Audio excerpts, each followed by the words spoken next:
Assalamualaikum warahmatullahi wabarakatuh. Salam budaya. Jumpa lagi para sedulurku semuanya di seluruh Nusantara di dalam channel Saumas 81, channel yang menceritakan tentang sejarah-sejarah para leluhur-leluhur kita, orang tua kita yang soleh dan solehah, dan juga amalan beliau dan spiritual yang saya jalani secara pribadi. Apa kabar para sedulur? Mugi-mugi para sedulur dimanapun berada selalu diberikan kesehatan, waliyajati kelawan rahmat lan hidayah saking kersanipun Gusti Allah subhanallahu wa ta'ala. Amin amin ya robbal alamin. Izin para sepuh, saya ingin memberikan suatu wejangan tentang amalan dari puasa anyep. Bismillahirrahmanirrahim. Puasa merupakan bagian dari metode ritual ruat dalam tradisi Jawa.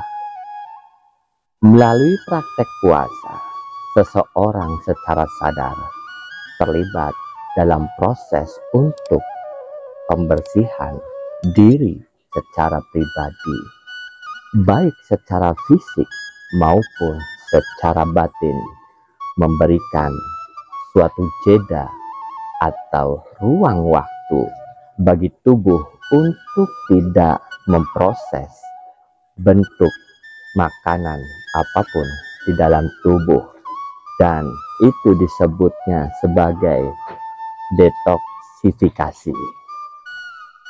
Dalam tradisi Jawa, para sedulur, berbagai bentuk puasa dikembangkan sesuai dengan adat, budaya, dan tradisi dari setiap wilayah masing-masing.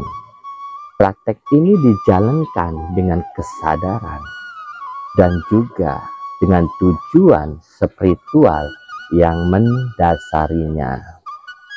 Dalam hasanah leluhur Nusantara, puasa diajarkan sarana untuk mencapai keterangan batin dan kesehatan. Konsep dari kesehatan itu sendiri dipetakan dalam 4 dimensi. Yang pertama adalah sumeleh, yaitu rileks. Yang kedua adalah langgam, yaitu reguler, dan juga hayati, yaitu natural, dan yang terakhir keempat yaitu jumeneng, keseimbangan dan kuat, baik kuat jiwa maupun raga.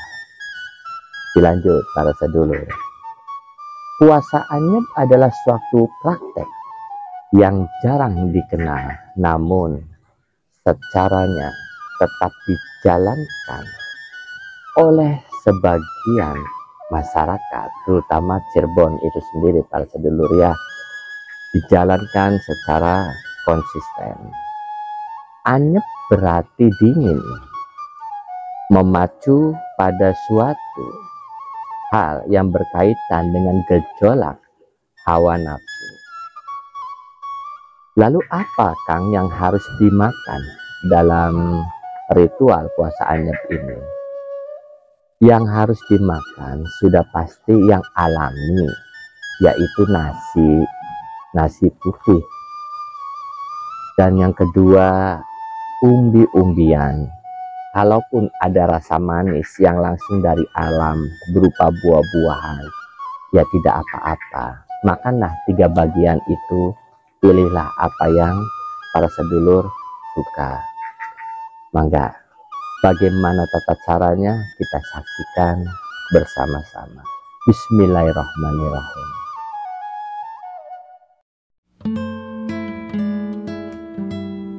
Puasa anyep dikenal dalam tradisi sebagai puasa nyelukne sewu ratu atau nyidem rasa lan otot bayu braja. Nyelukne sewu ratu merujuk pada menundukkan ribuan hasrat yang menguasai diri layaknya para ratu. ngidem rasa, dan otot bayu beraja, bermakna menenangkan gejolak batin dan melemahkan energi nafsu dalam tubuh. Secara teknis, puasa ini dilakukan dengan menghindari makanan yang mengandung minyak atau lenga dan garam atau uyah.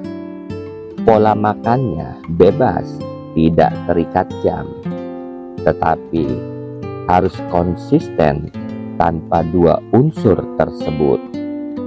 Durasi puasa dibagi dalam 3 tingkatan, 25 hari, yaitu 24 hari tanpa garam dan minyak, 1 hari, 1 malam, pati geni, 50 hari, yaitu 48 hari tanpa garam dan minyak, 2 hari, 2 malam, pati geni, 100 hari, yaitu 96 hari tanpa garam dan minyak, 4 hari, 4 malam, pati geni. Waktu untuk memulai puasa anyep ini untuk pria memulai pada bulan dan tanggal genap, sedangkan untuk wanita pada tanggal dan bulan ganjil. Angka selawe atau 25 dimaknai sebagai fase penuh godaan dan ketidakstabilan. Angka 50 atau seket mencerminkan ketenangan, kejernihan pikiran, dan keseimbangan akal. Angka 100 atau 100 adalah simbol puncak kesadaran, pencapaian bentuk tubuh dan jiwa baru yang energik dan selaras. Satlan atus, satu dan menyatu. Alhamdulillah, sudah kita saksikan bersama-sama tadi tata caranya. Saya ulang kembali para sedulur. Jadi para sedulur di sini bukan berarti puasa dari mulai pagi sampai menjelang petang. Tidak seperti itu. Jam tidak menentukan untuk para sedulur untuk berpuasa anyep. Di sini dikhususkan para sedulur secara konsisten untuk menghindari yang namanya uyah atau garam atau lengo atau minyak. 2 itu, minyak dan garam. Jadi para sedulur ketika melakukan itu selama 25 hari, hindari garam dan minyak. Paham ya para sedulur yang sudah diterangkan di dalam video tadi. Makanannya yang sudah saya sebutkan, kayak buah-buahan saja, atau nasi putihnya saja, atau umbi-umbian. Paham ya para sedulur? Mangga silakan. Mudah-mudahan pertemuan kali ini bermanfaat, tidak hanya untuk diri saya pribadi, tapi juga untuk para sedulur seluruhnya di Nusantara. Saya mohon pamit, mohon ampura jika ada salah muna lan munikula, kula mohon maaf. Assalamualaikum warahmatullahi wabarakatuh. Salam budaya.